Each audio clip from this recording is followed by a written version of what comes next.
Yeah, my name is Victor Fontanez, also known as Vic Blends, and I'm from Fayetteville, North Carolina.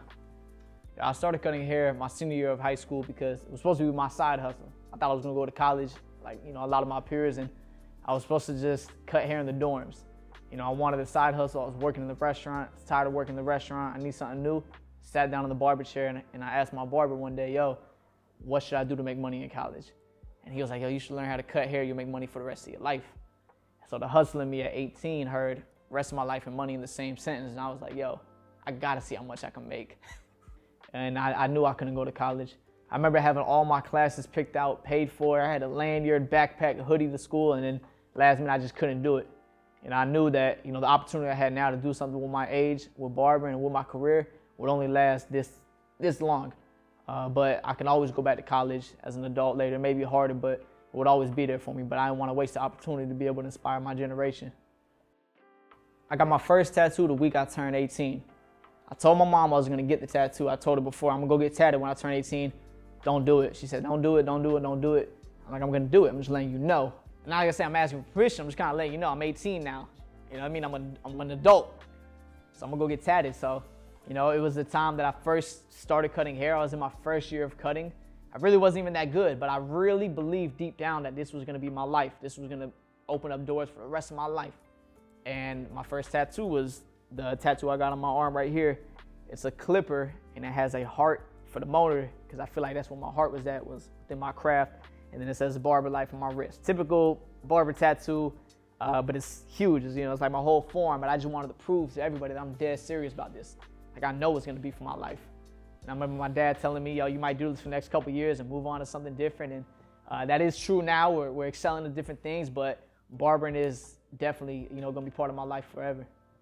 Never try to hide them, because I don't want to live with that in my mind. I'd rather just tell you straight up, man, I'm about to go do this, and you accept it or don't accept it, I'm gonna do it. I don't want to walk around with a hoodie on trying to hide my neck or something.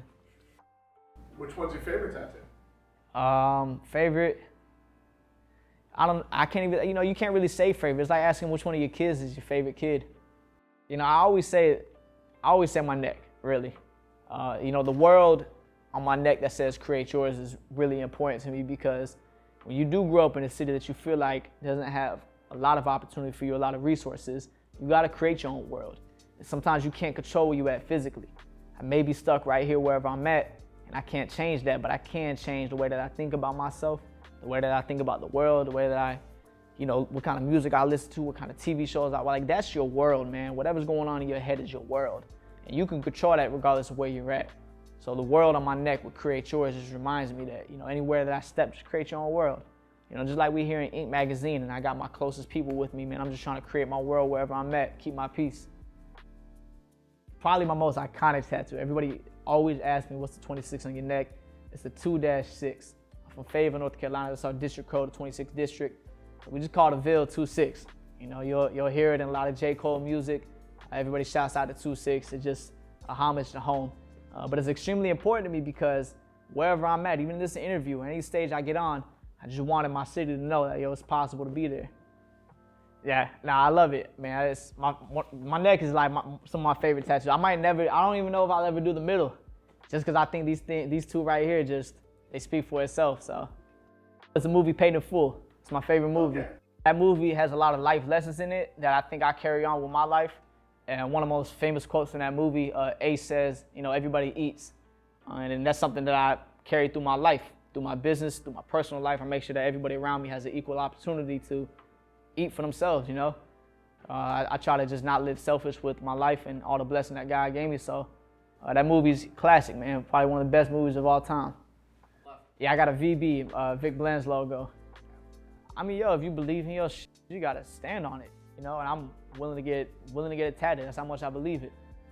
It's not, I guess you could get yourself tatted just cause, but like I really believed in this shit, and I really believed in it hard that I would get it tatted on my neck at like 19 years old just cause I knew that this was gonna be meant for my life. This is who I am. I'm so confident in myself. It's on me as my logo, but I don't want to be known for a logo. It's not my favorite tattoo.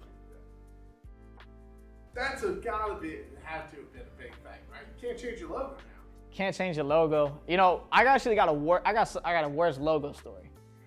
My stomach, I have a huge logo on my stomach. It's the word more, which was a brand. It's the hardest lesson, man. And we got to put this in here somewhere because this is a lesson for all entrepreneurs, business owners out there. If you ain't got the trademark, don't tattoo it, dog. If you ain't got the trademark, don't tattoo it. Yeah, that's before I got on my team now. I was just young and wildin', man. If you ain't got the trademark, don't do it. Oh, God. But I don't even regret it, man. It's whatever now. If it was my shit hard, but now it's not. It's just random ass more in my stomach. But it's dope. It has a lot of meaning to the word more. I could get into that, but you know, it's just adventure's not really going anywhere. But like, I'm in a new city. I can't say I really have my artist found yet. But I got an artist back home that I love to go get tatted by, my boy John Dump. And every time I go get tatted by John, it feels like I'm giving somebody a haircut. You know, it's a catch-up conversation, how you been? And he gave me my first tattoo, so it's just kind of like a sentimental thing. When we go and get tatted, we talk about our journey. It's been years since that first tat, and we've done so much, both of us, you know, my artist and myself.